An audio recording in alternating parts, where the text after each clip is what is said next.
Welcome, everyone. We'll get started shortly, but I'd like to give a few more moments to folks to get their audio preferences settled before beginning.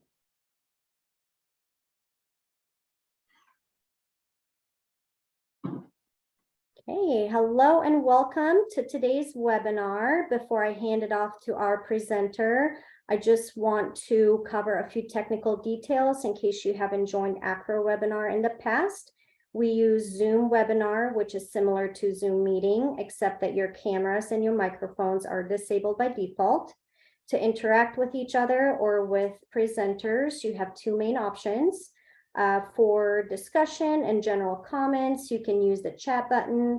This defaults to hosts and to panelists, meaning only they can see your message. If you want to have a questions to everyone, make sure to select everyone from the drop-down menu. If you have any questions, please go ahead and actually put those in the Q&A section by clicking the Q&A button. And you can ask questions anonymously at any time.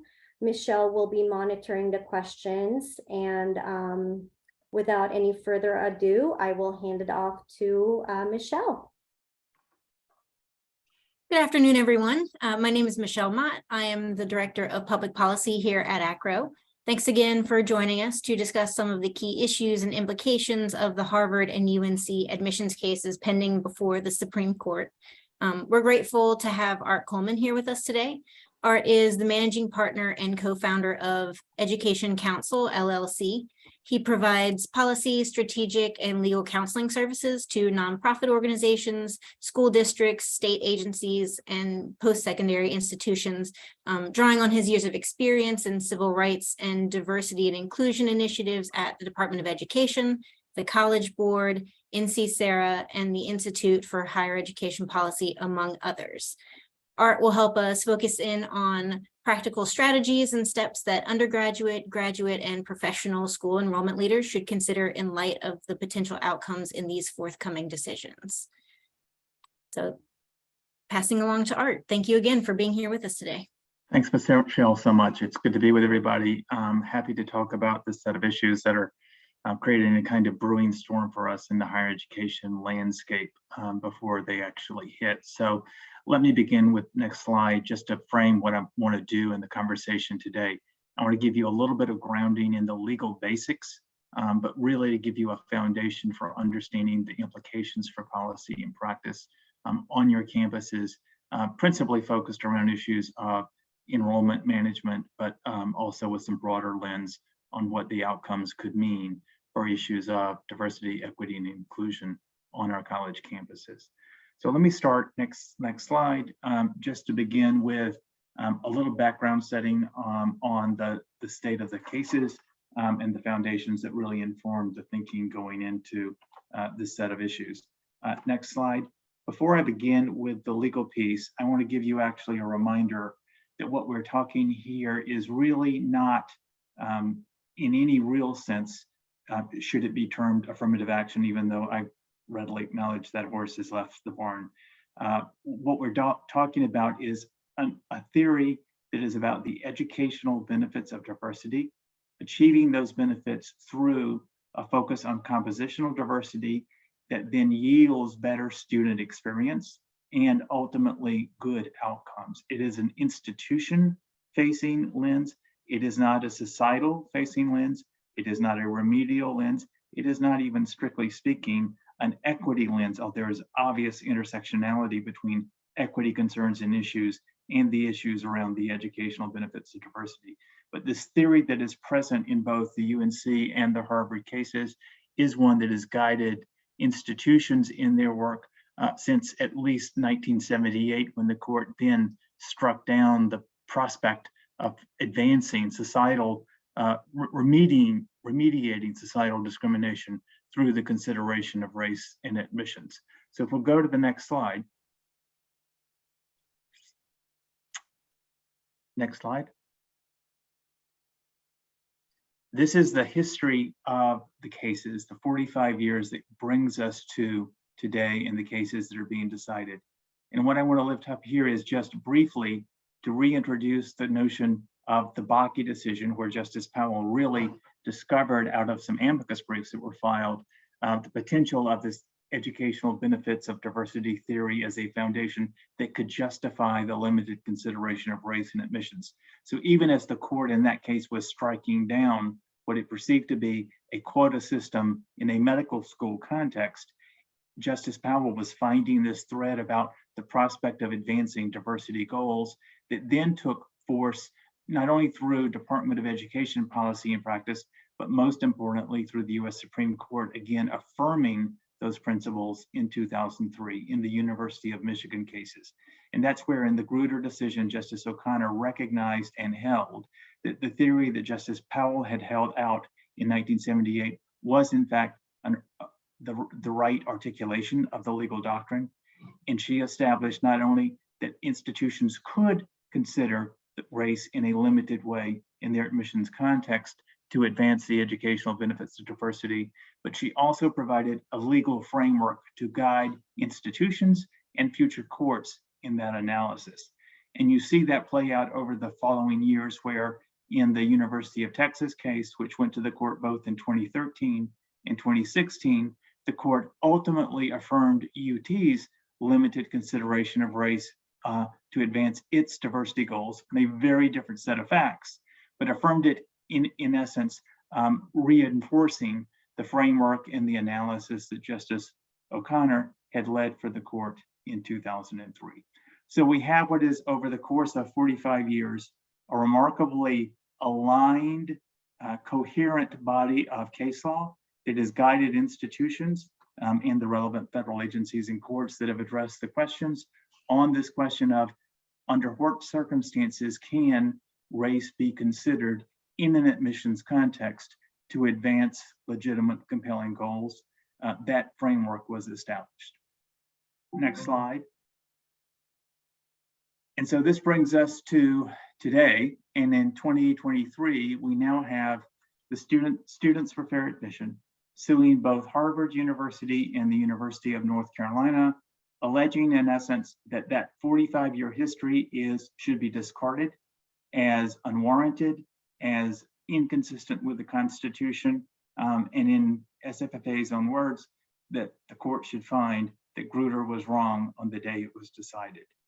It's seeking, as you see in the sort of first dark blue row, to literally wipe out this doctrine and eliminate any consideration of race in admissions as a foundation for achieving diversity and related inclusion goals.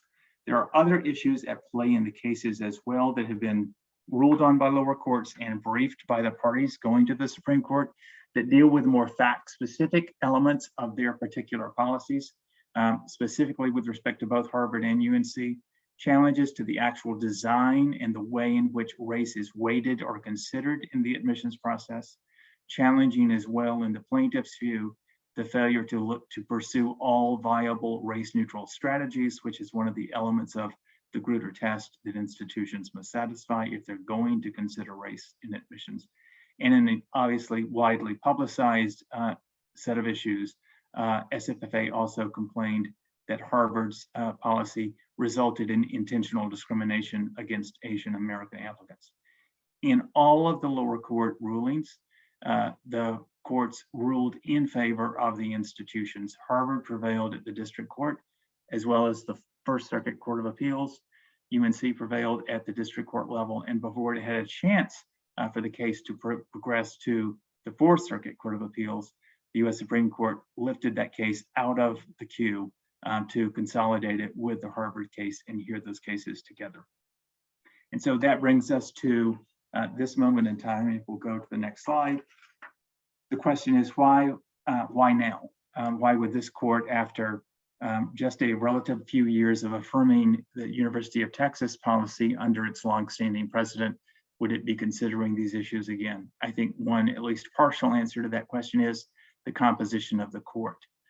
If you look at this composition of the court in this layout, the justices on the top row of the slide are the justices who were on the court when the court affirmed the University of Texas's race-conscious policy in 2016. And notably, only one, Justice Sotomayor, was in the majority of that opinion. Justice Thomas, Chief Justice Roberts, Justice Alito dissented from that ruling. Justice Kagan was recused at the time. She had been involved in the Solicitor General's office in the Fisher UT litigation prior to coming on the court. And so you see the dramatic shift both with respect to justices who were on the court at the time, and now with the addition of 4 new justices since then, the 3 on the left, appointees of former President Trump, Justice Jackson on the right, an recent appointee of President Biden.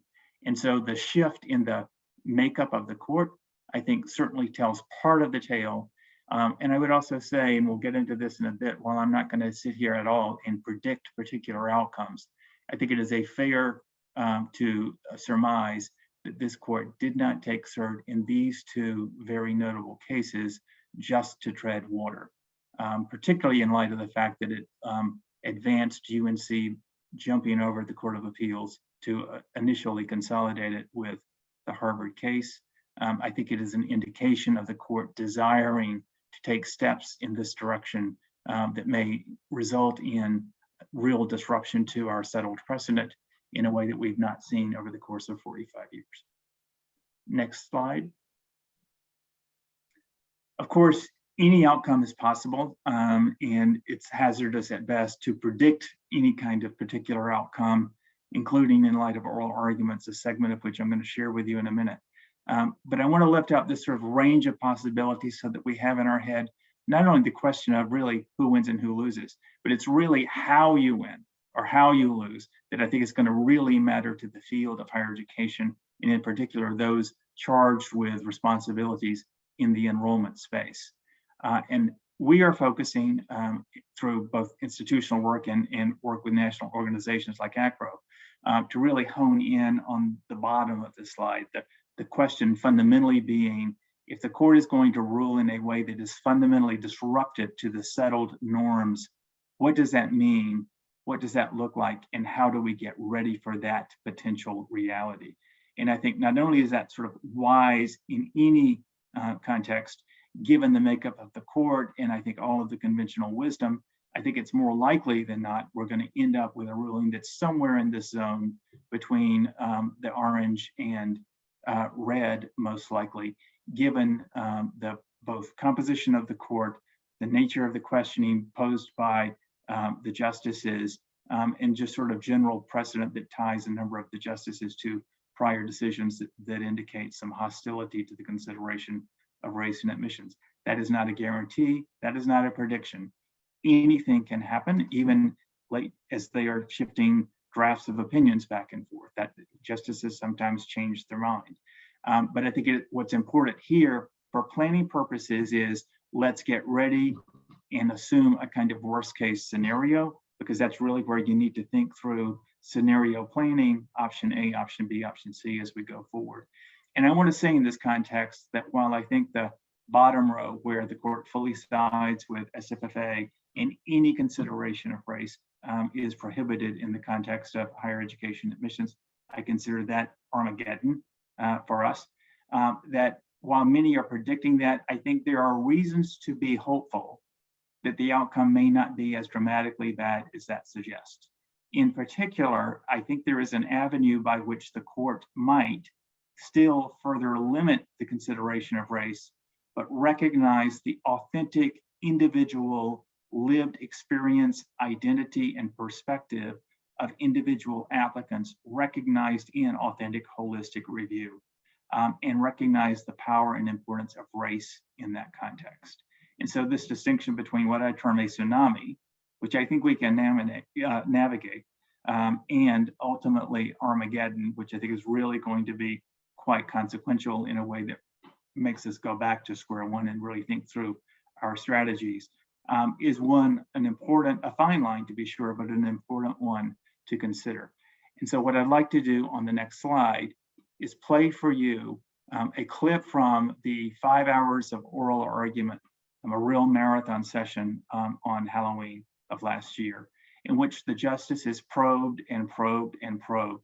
And in one particular context, they went back to this question about the potential difference between authentic holistic review where you're looking at the entire identity of a particular student that may be well and directly associated with race, versus a check the box mentality by which through some step in the process, a student might get a benefit merely by virtue of their racial status.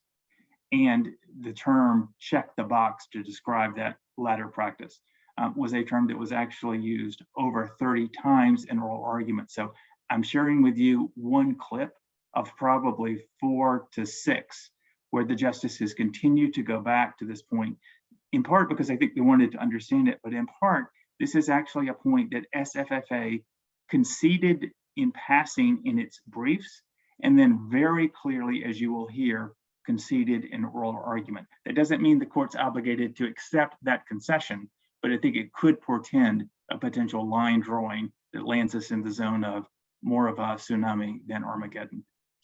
If we can, Velma, play the clip.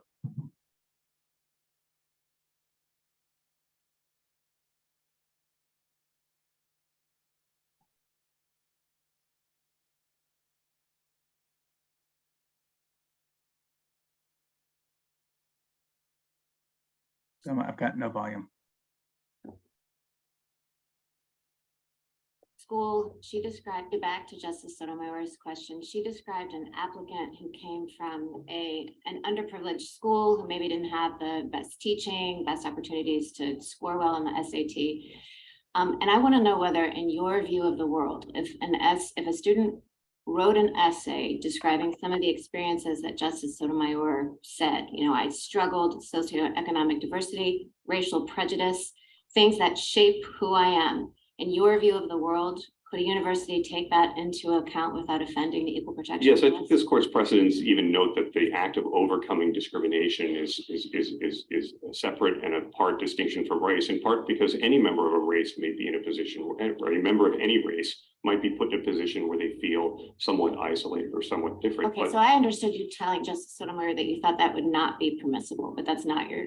No, I think I meant to say quite different. What we object to is a consideration of race and race by race itself. in a box checking way, as opposed to race in an experiential statement. Which the record in this case is that they can give the preference based on the check of the box alone. Thank you.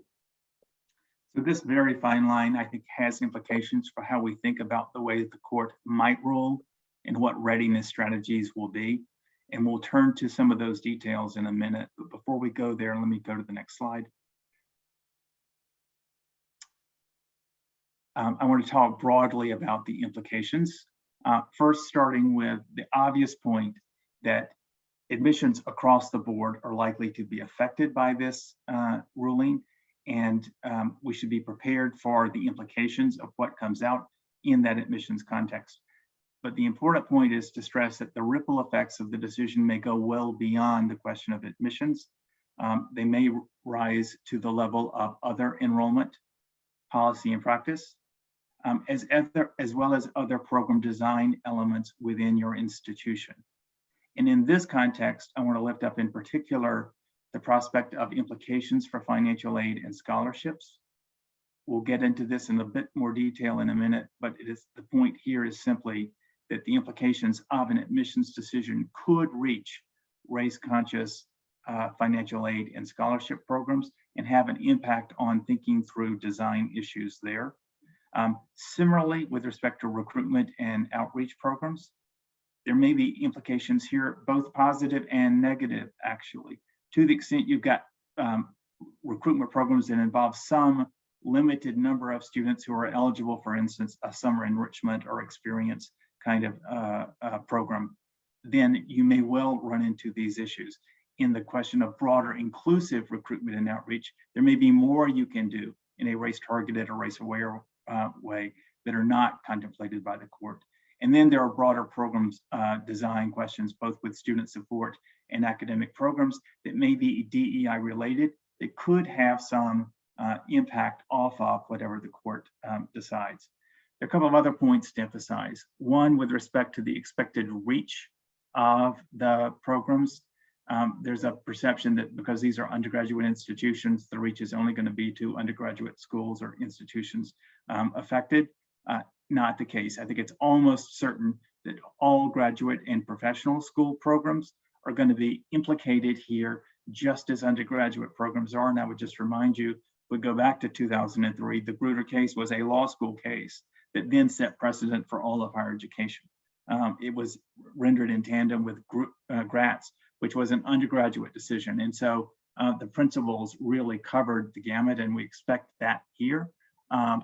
In addition, I think it's important to recognize that while so much of the emphasis around admissions will be tied to selective institutions, non-selective institutions may be well implicated here, particularly to the extent they've got race-conscious financial aid and scholarship programs, or race-conscious recruitment and outreach programs that have some limitation in terms of who gets the information or benefits from it, and even their broader DEI policies and programs. And so it's important that we not too narrowly cabin the nature of the kind of institution or institutional practice that's going to be implicated here. It really does have the potential to have a broad reach. Again, we're going to have to wait to see what the court actually says, but I think it's reasonable to contemplate for planning purposes that in this broader ecosystem of issues that are now surfacing, by the way, not just in terms of pure legal analysis, but now the politics of the moment, where you've got attacks on DEI programs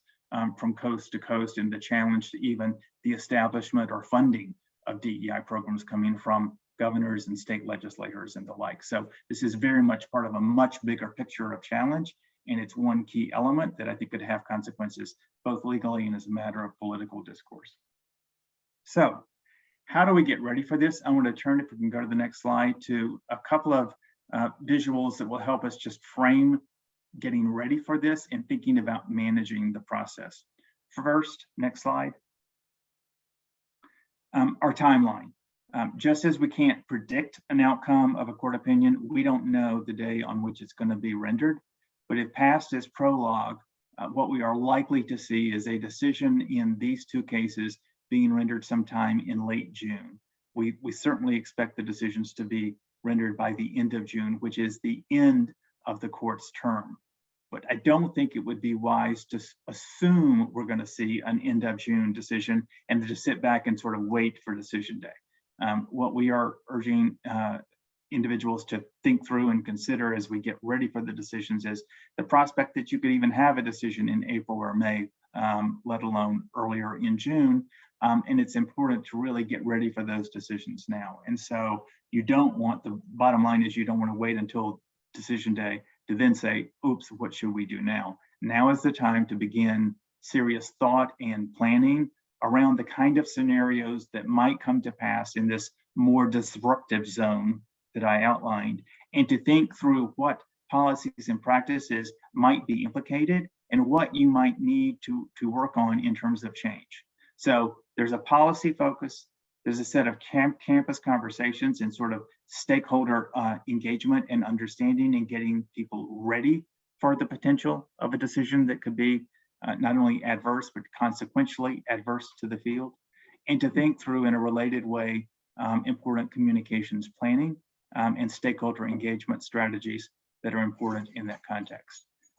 My passing guide to stakeholders with whom I've been working for the past several months is take your vacation now. The summer of 2023 is likely to be a busy one, because that's likely to be the window in which we have a court decision, you're getting ready for another cycle on admissions, on financial aid, on recruitment design, and broader. And there may be changes that need to be made, both to assure continuing impact, but as importantly, compliance with whatever the court renders a decision on. And so thinking through planning, thinking through the stakeholders within your campus that you need to get together and to be addressing these questions now, really important. Let's go to the next slide. So there are really three big buckets of activity that I would just call out for you. It's not just a lawyer's challenge here in the context of policy conversations with campus leaders, even though in this mid-bar, that's obviously a major area of focus, and that's where actually doing a lot of work around developing of an inventory of relevant policy and practice could be so critical at this stage. I think there's a big question about where institutions want to be, how you want to be identified, how you want to be seen, what you want to be able to say with respect to the relevance of the issues before the court, and how you want to be positioned moving forward. And so I think through a set of discrete but important strategic questions that can inform then where you land on policy evaluation are really critical to think through.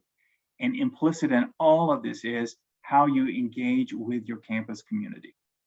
What kind of communication strategy should you be thinking about developing?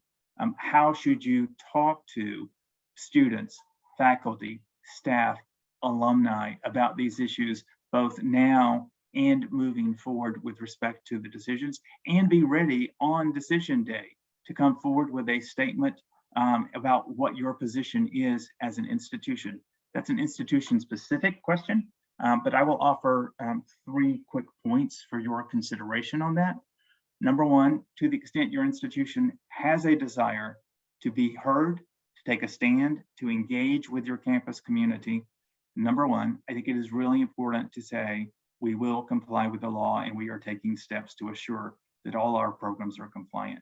Like the decision or not, that's important. You can say in that same breath, we're disappointed in the decision. We think they got it wrong. They misread the evidence. They misread the research. You can decide how you want to communicate the point.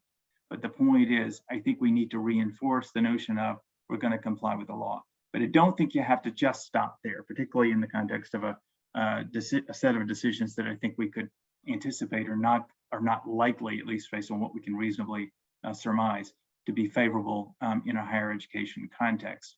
The second point would be, and nothing in that court decision undercuts or limits our continuing commitment to DEI issues. And that's where you can point to mission statements. That's where you can point to statements of presidents and provosts, where you can point to faculty committees or board action that have over time and continue to demonstrate that real focus. And I would argue this is a moment, it's a moment of psychology as much as it is a moment of compliance. And so there may be value for your institution in thinking now, what can you say beyond the rhetorical to demonstrate that authentic commitment to DEI issues? Can you announce, for instance, a new scholarship program for underserved students in some way that may not be implicated by the court opinion? Can you announce another $300,000 budget for targeted recruitment and outreach that will be deemed inclusive and not subject to the court opinion, but that can be impactful in terms of maintaining your DEI committee conviction? Or are there other steps you could take to demonstrate what you say both on your website and more broadly in a rhetorical fashion about your commitment as a way to assure your campus community that you are continuing to do this hard work day in and day out, and that this decision, as important and consequential as it may be, is not the be all and end all of the totality of your DEI agenda.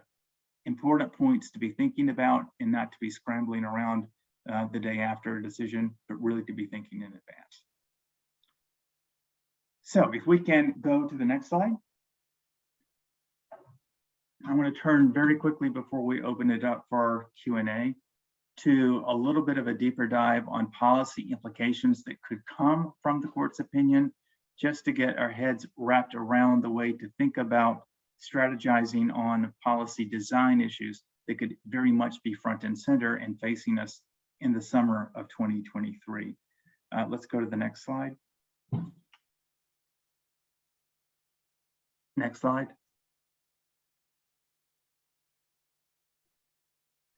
I just want to reinforce, again, I'm not going to sit here and make predictions. I'm also not going to give you institution-specific legal advice. These are principles to help inform your conversations with your general counsel, with enrollment leaders, with institutional leaders, maybe with your communications team, others involved in research that may be important to lift up, key elements for part of your both policy work and communications work moving forward. Just to reinforce the tenor and the breadth of the oral arguments over 5 hours on Halloween were wide ranging. The court looked at a number of issues of consequence. They tended to focus more on fact-specific questions than they did the more global question of the potential of overruling 45 years of precedent, which may be some glimmer of hope that maybe they're into this line drawing. They return to this check the box line drawing question multiple times, really trying to understand the lines of the concession by SFFA on that point. But it does lead one to think through the potential of an adverse decision, because there was a lot of discomfort, I think, expressed by many on the court about the line drawing and the level of what really consideration of race in admissions really means. There was certainly some pushback with power coming from, in particular, Justice Kagan and Justice Jackson. And so, again, hard to know exactly where they land, but I think it's prudent to think through the consequences of some adverse ruling that would suggest a couple of things if we go to the next slide.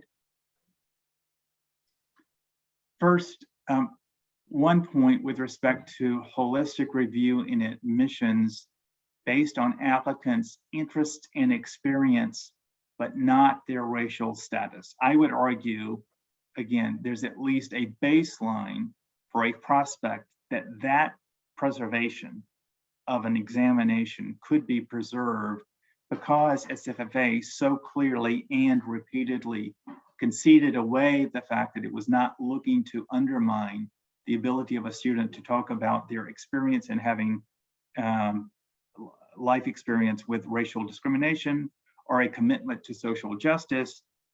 Those kind of things that, by the way, could be factors relevant to both white students as well as students of color, more likely more students of color than white students, given the set of issues. But just recognizing this fundamental line between a status check based on an assumption about a student based on their race or ethnicity versus what you actually know on the four corners of an application based on what you're reading from answers to essays, teacher recommendations, and other data that's part of the package that allows you to make an individual specific informed decision about their interests, their experiences, and their academic pursuits. So that's one bucket. Second, with respect to race-conscious aid and scholarships, I think it's probably unwise to think about the notion that this is likely to be an admissions decision and therefore scholarships won't be implicated. I think the basic principles that apply to race-conscious aid and scholarships are the same general principles that apply to admissions, even though they often apply differently in different contexts. And so that's where facts really matter. But the notion that the broad ruling here is not going to have any effect on race-conscious aid and scholarships, I think is unlikely. Again, time will tell. Maybe I'll be wrong on that. But I would remind us all that even the 1994 Department of Education guidance, that was really the only operative federal guidance that we've had for years, that the Trump administration rescinded in August of 2020, was guidance around scholarships that turned to admissions cases to set the stage for the principles that the department would apply, because there are, in fact, no leading or good cases out there with respect to race-conscious scholarships and aid tied to the educational benefits of diversity, this forward-looking, mission-driven set of circumstances that I explained at the outset. So bottom line, if I'm in planning mode right now institutionally, I'm not only looking at the scope and dimension of my admissions policies, I'm looking at the array of race-conscious aid and scholarships that may be prevalent, including private donor aid that could be implicated in this set of cases as well. Next slide. And then just to round out the enrollment spectrum, there are a range of outreach and recruitment policies and practices that I think could be implicated, as I indicated before. This is actually an area where I think you may have more that you can do and maybe should do in light of an adverse court ruling than with respect to aid, scholarships, and admissions, because most recruitment and outreach has been deemed by the federal courts to be, in their term, inclusive and not subject to the legal rules that we're talking about here, because you're not conferring an individual benefit on a particular student tied to their race or ethnicity. It is a broad program design It is outreach that is reaching students across the board. It's simply a question of where you're targeting and where you're focusing your resources in that broad context. That's where the courts have tended to say you've got a lot more degrees of freedom to navigate even in a race targeted or race aware way, as long as the practices aren't race conscious. And when they become race conscious, that's when you've got the summer program and you've limited attendance to 200, and race is one factor in who gets to come to that summer program. That's very much aligned with the kind of practices involved in race conscious admission. And that's where I think the more traditional rules would kick in. So again, thinking through the outreach and recruitment as a bucket of issues, and where you might actually invest more or differently in a way that will help you advance your DEI goals, even in the potential wake of an adverse court ruling. So with that, let's go to the next slide. I want to share before we turn to questions and answers, just a few websites and information for you for reference. The College Board Access and Diversity Collaborative website that I help lead the work of is a good resource for practical tools for institutions of higher education addressing these issues. The two that I want to lift up in particular are this Engaging Campus Stakeholders Communications Primer that is a relatively recent publication. It is a very digestible, short publication to help you engage with your institutional stakeholders, your leaders, on the key concepts at play in these cases. It was actually written before the court took cert in these cases, but highly relevant to this moment in time where we're trying to sort of educate our partners and our stakeholders with respect to this set of issues. There's also this playbook on the far right with respect to race neutral strategies, which are certainly required under governing legal principles where you are considering race in admissions. You've got to show that you've really given it all with respect to the advancement and pursuit of possible viable race neutral strategies. This lifts up in what we term 9 plays, 9 big issue areas, over 40 institutional policies and practices that have some demonstrable record of success with respect to diversity that should not be subject to the kind of line drawing the court has at least historically done with respect to race-oriented programs that are not race conscious in legal terms. There is also on the lower left corner, the NACAC NASFA guide, if you go back for a second, thanks, that was published at the beginning of this past year with respect to rethinking admissions and financial aid design issues, a really important guide for stepping back and thinking through how we do our equity work together moving forward.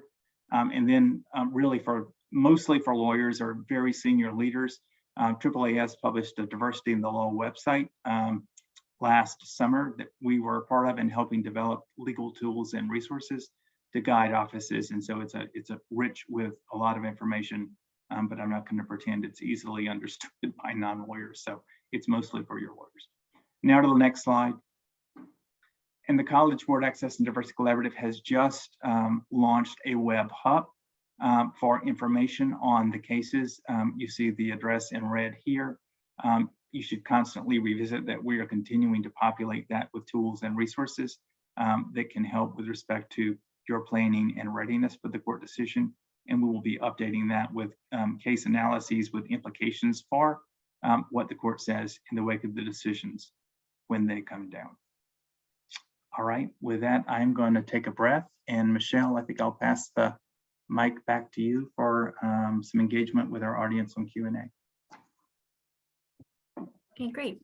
We'll give folks a few minutes to go to the question and answer box and submit any that you have, and we'll address those. If you can go to the next slide, I just want to point out one additional resource that is available today. So AACRAO has released some guidance as well, and will serve as an additional resource to all the wonderful pieces that Art already mentioned.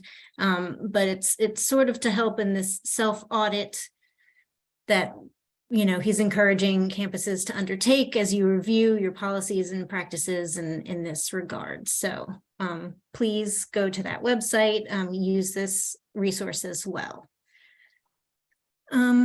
Okay, we have a few questions in the queue. So we have a high school to college bridge program, which serves historically underserved schools.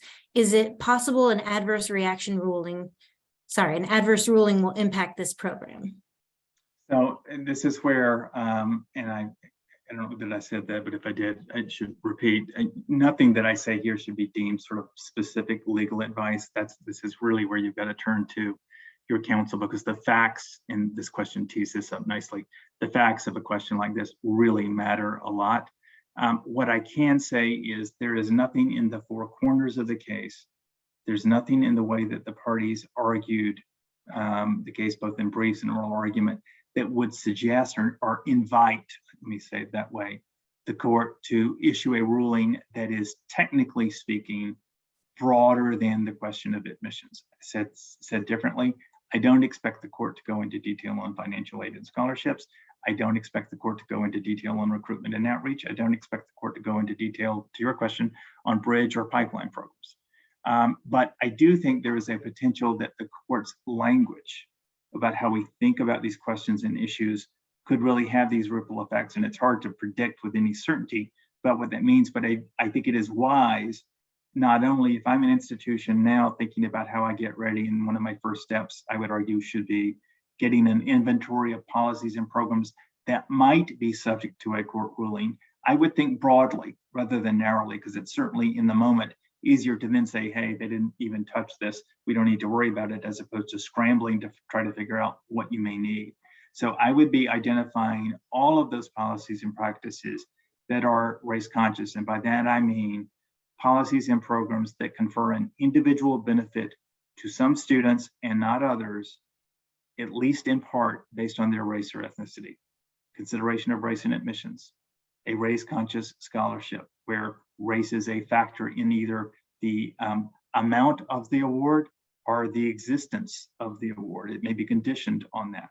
Those are the kinds of policies and practices that I would have in that sort of center circle. But I would expand it actually on something like this pipeline or bridge program that I might deem, from the question, not to be race conscious, because you're serving historically underserved schools that likely have Black students, brown students, white students, the full mix. They're not limited to students of color. And so they're technically not restricted. They are still broadly advancing your DEI goals. And again, the implications of the court opinion are hard to know without seeing the actual language, but I would have that in that zone for readiness of analysis. Pivoting a little bit, but sort of piggybacking on some of the points you made, during oral arguments, the discussion of legacy admissions came up a number of times. Is that something that we should be thinking about? So I think it's a really good question that, for me, tees up sort of a broader set of questions, because we're obviously focusing on these cases around particular policy parameters that affect admissions. Like what does your admissions design look like? If you're considering race, where are you considering race? I think it is really important to step back from the particulars of admissions design, as important as that is, and think through the broader equity lens that you're trying to advance. And this is actually lifted up pretty fundamentally in that NASFA report that I mentioned. The question being, are there barriers to your DEI goals that exist right now that you could mitigate, modify, or eliminate? The practice of legacy admissions might be one, depending on your facts, and there are others. Are there policies and practices that you haven't fully explored to advance your DEI goals that may not be race conscious? That's an important hook, as is then obviously the question of design. So I appreciate the question, because I think it really does raise the, let's step back and make sure we're not, in essence, in our own way on a DEI front with some policies and practices that could be right, depending on the many, sometimes complex and sometimes inconsistent sets of interests that are at play that gave rise to those policies in the first place. But the short answer is, I would think such a policy could be front and center for that kind of conversation.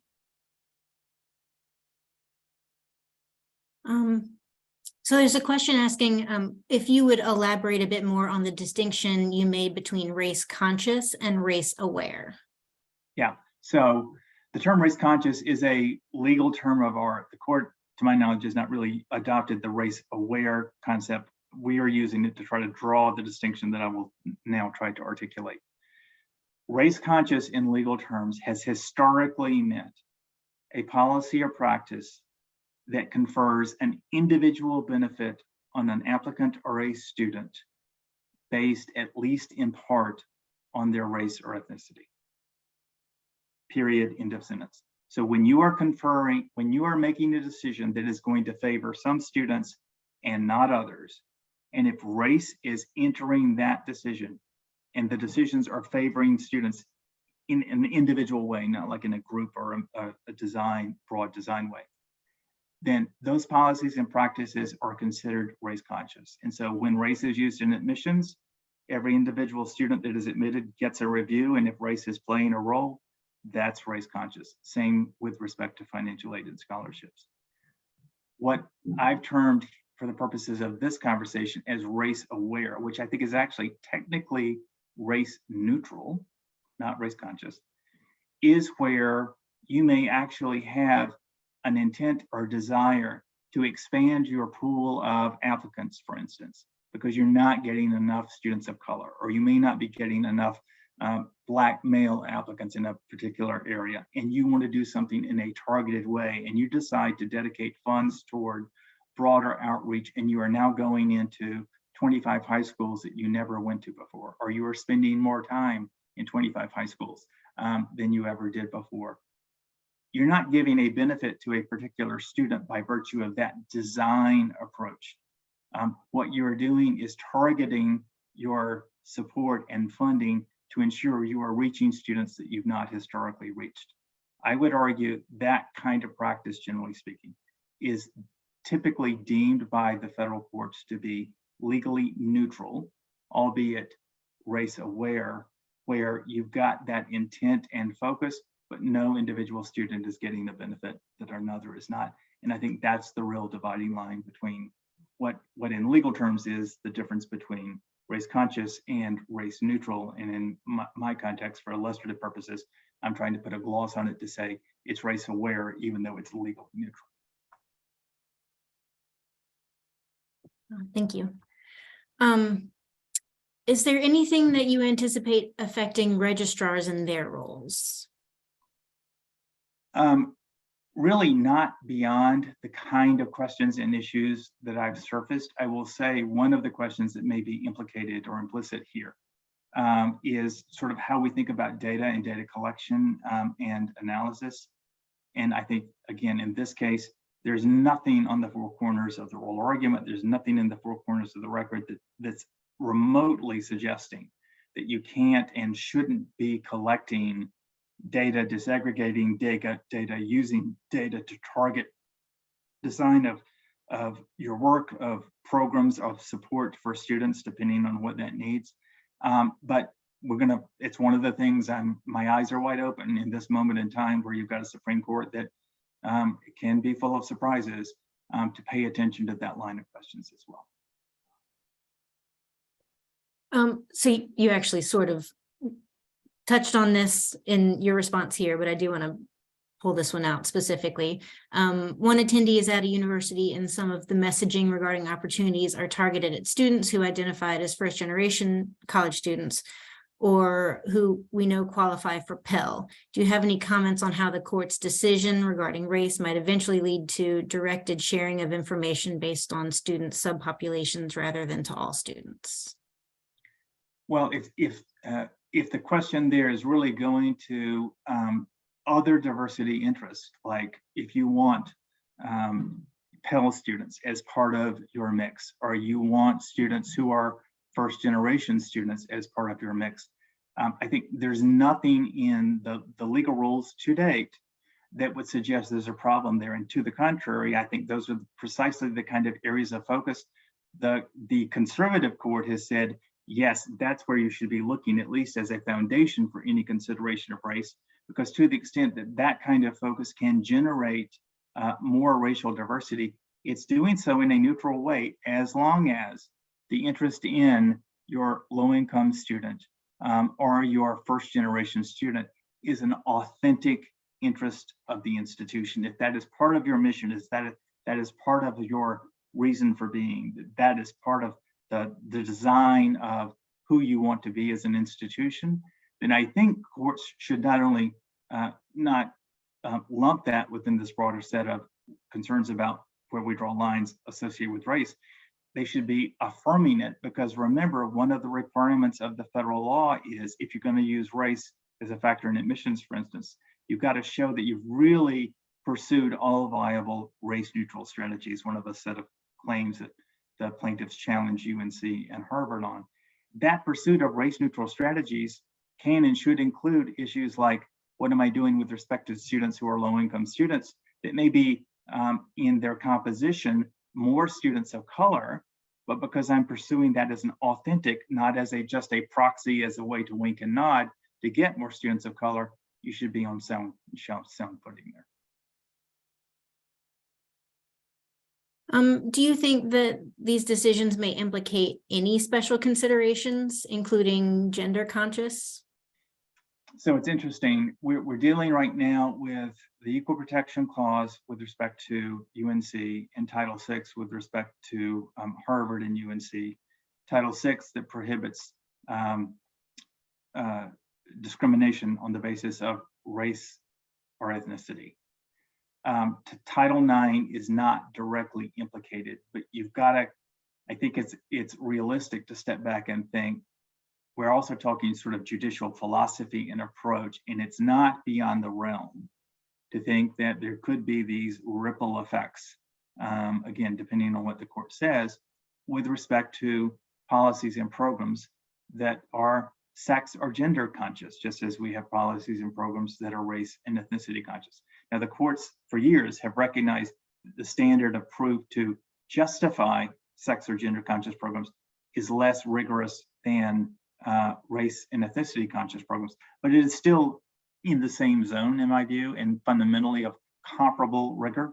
And so it is not on my top 10 list of what's keeping me up at night to get me through the summer, but it's probably on my top 20 list to start thinking about and evaluating in terms of what the court says into the fall and spring. So I think it's wise to have that set of policies and programs on your radar.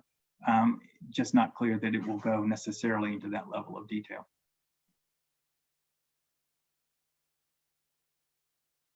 Let's see. If an admissions counselor gets to know an applicant well and that student self-identified to the admissions counselor, their race or ethnicity, how could that affect the counselor school decision regarding the admission process? Well, again, I don't think the mere identification of a student's race or ethnicity is in and of itself a problem. You could have an application where, in fact, that indication is part of the cover of the application per se. So I don't think it's in and of itself the fact that you are aware of that applicant's race. The question is, what are you doing with that awareness? And this is the question of the sort of how is race considered in the process? Just think more broadly beyond the sort of undergraduate setting, where I think interviews are part of the process for some institutions. For medical schools, for instance, it's a major part of the application process. And so you're having interviews, and at the moment the court says everyone's got to interview behind a curtain, all is lost in my view.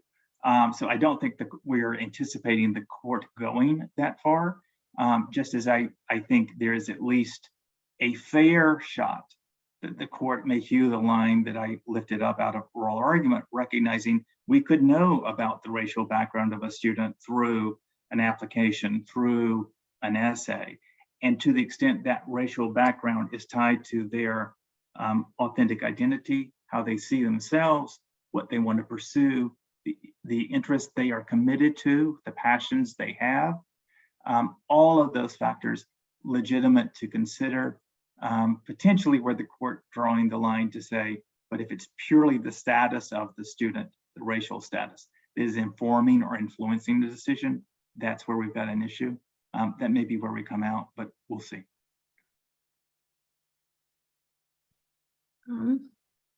We have a few more questions and we'll see what we can sort of have time for. would something like this play into the role of how institutions that offer athletics and how they recruit potential students as well?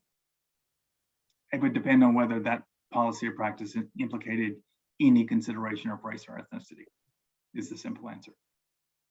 Thank you.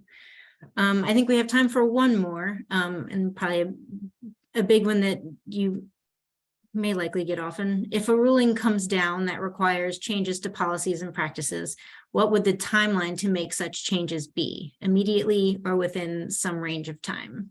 Yeah, courts don't tend to issue a ruling and say you have 6 months to get it right. They expect, immediate steps toward compliance.